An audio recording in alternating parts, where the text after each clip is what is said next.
What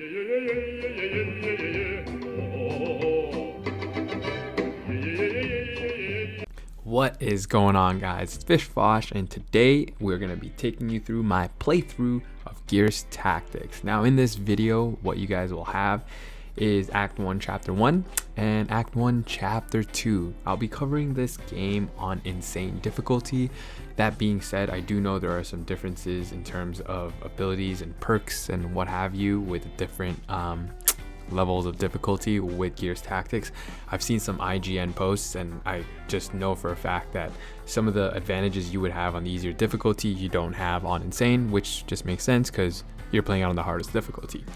Anyways, guys, let's get right into it. First thing to note is that I will be creating separate videos when it comes to comparisons of turn-based strategy games, because this game, Gears Tactics, is so different when compared to, for example, Fire Emblem. It's just because of the shooting mechanics, because of the percentages, and like there's again so much mechanics to talk about. I will definitely make a video totally dedicated to what it is to know, or a few things to know before you get started on this game. Alright, so let's get to it. So Act 1, Chapter 1, your first mission is pretty much a tutorial.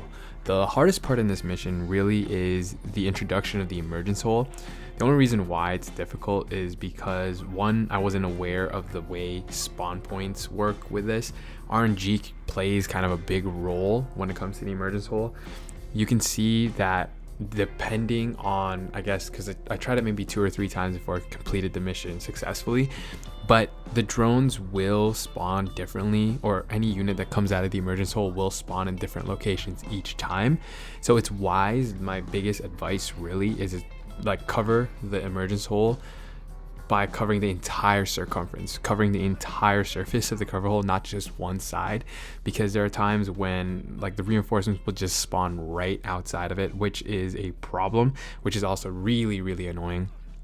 The last thing when it comes to this first introduction mission is don't use your frag grenade to close up the emergence hole. I tried it a few times, it's not worth it. The only reason why I say it's not worth it is the emergence hole closes after 3 waves of reinforcements. In this case, you're getting the 3 initial drones, which you really can't stop.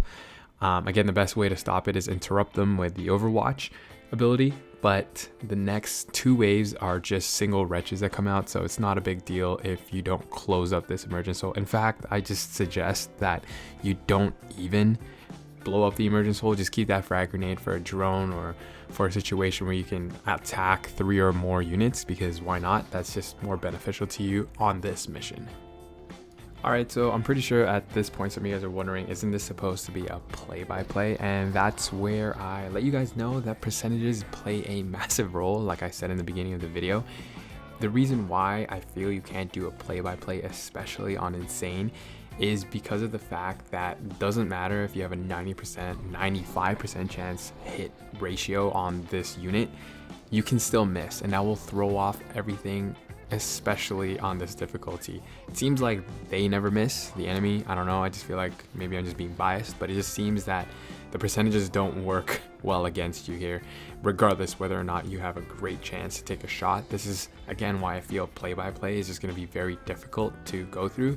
That's why I'm just giving you my best suggestions and tips that got me through this first part. That's how I'm going to be doing this moving forward. It's going to be suggestions and kind of key factors when you are playing these missions.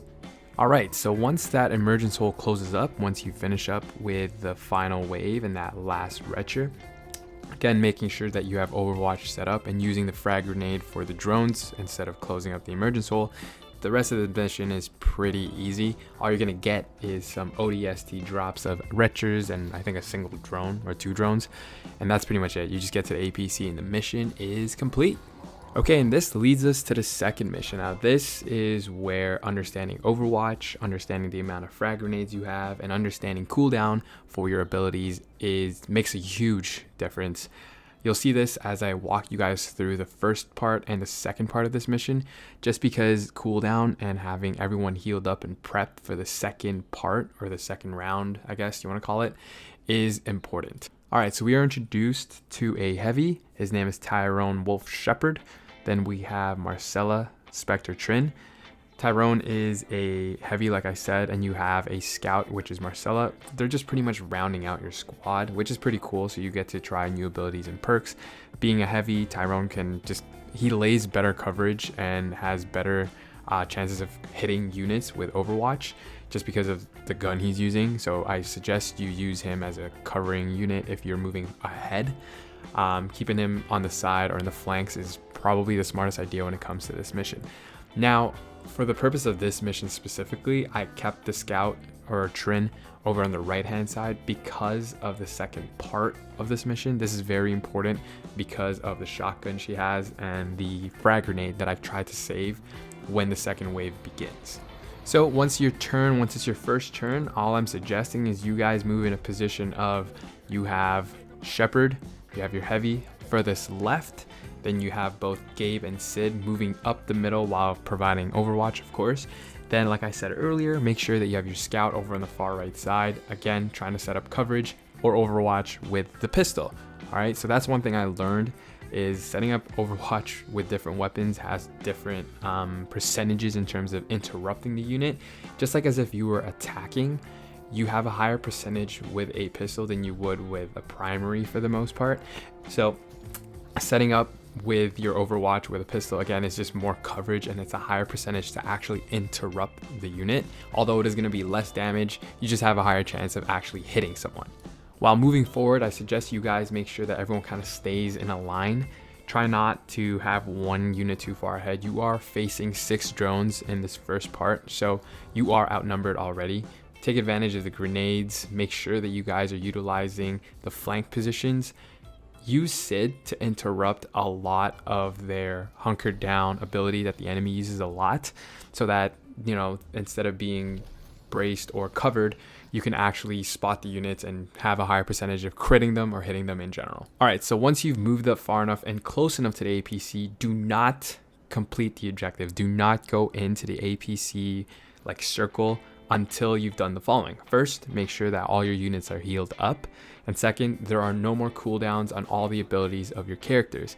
Now, this is weird because normally you'd think that you want to get to the mission or get through the mission quickly. You don't have to, especially because this mission is not timed. There is no countdown when you are trying to complete this mission when it comes to the amount of turns you have. So what I did and what I want you guys to do is make sure that you have everyone healed up, that all their abilities are set, so when that next wave hits in, you're prepared for it. Okay, so in this next wave, you're going to be encountering an emergence hole on your far left side, and you are also going to be encountering 10 ODST wretches that are going to be coming from your right hand side. This is the reason why I kept the two new units where they were respectively. Again, heavy on the left side, and you had the scout on the right side. As soon as these units, the wretches, come, they will charge in right away. So make sure, again, that you have these grenades set up. You can also set up mines before they even get to you. So planting a grenade and using a grenade simultaneously is actually a pretty good idea here.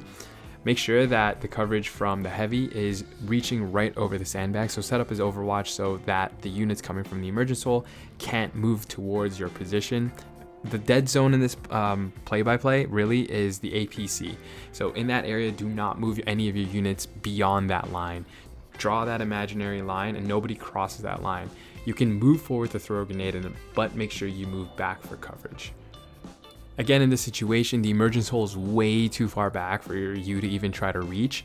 What you're gonna get is the first wave are 3 drones, the second wave is gonna be 3 wretches, and the last wave is, again, 3 wretches. Don't worry about this too much. The important part on this portion of the mission is that you do not fall back. The reason why you do not fall back is what leads us to part number 3 of this mission. Reinforcements, or the final round of reinforcements, comes from behind you at your starting point. So if you fall back too far, once those reinforcements come in, you're pretty much dead. So make sure you hold the line right just south of the APC, and once you've cleared all the enemies, once you've cleared that final drone, reinforcements will come behind you. Doesn't matter if you have 1 or 2 wretches left, so try and save that final drone before you initiate the third and final part. Okay, now that we're at that final stage, and hopefully at this point you've killed all the units in front of you, take the watchtower. Utilize that watchtower with whatever unit can get there first. It would be best, honestly, if you can get your heavy up there for the best Overwatch possible. Again, just because of the machine gun and the amount of bullets he has for Overwatch, he'll more likely than not interrupt a unit moving forward. Now, because we have Trin on our far right side, the scout, again, try to cover her with some grenades because the Retchers are going to try and charge for a flank. I was fortunate enough to have a single grenade that just blew up all 5 of them, which made this mission much easier. And once you've reached this point, you're pretty much done. You just got to make sure that the Overwatches and coverage are set up. Again, biggest key point of this mission is to make sure that everyone is healed up and prepared for the second round, because if you mess up that second round, doesn't matter if you have that checkpoint, you're going to restart this mission. That's what happened to me multiple times. I just kept charging into the APC at the first portion of the mission. I would trigger the second part of the mission, and then I would mess up because my units weren't ready. Once I found out that you can take as many turns as you want, really preparing your units, meaning no cooldowns, and everyone has the grenades and everyone's healed up, you're set for the rest of this mission. All right, guys, so that's it for missions 1 and mission number 2. Hopefully you guys enjoyed this video. If you want more Gears Tactic, make sure you hit the subscribe button and like the video. Share it with your friends who are currently struggling with Insane. It's a lot of fun doing it. Make sure you guys tune in for more at mixer.com/fishfosh for the live stream of Gears Tactics. All right, guys, take care.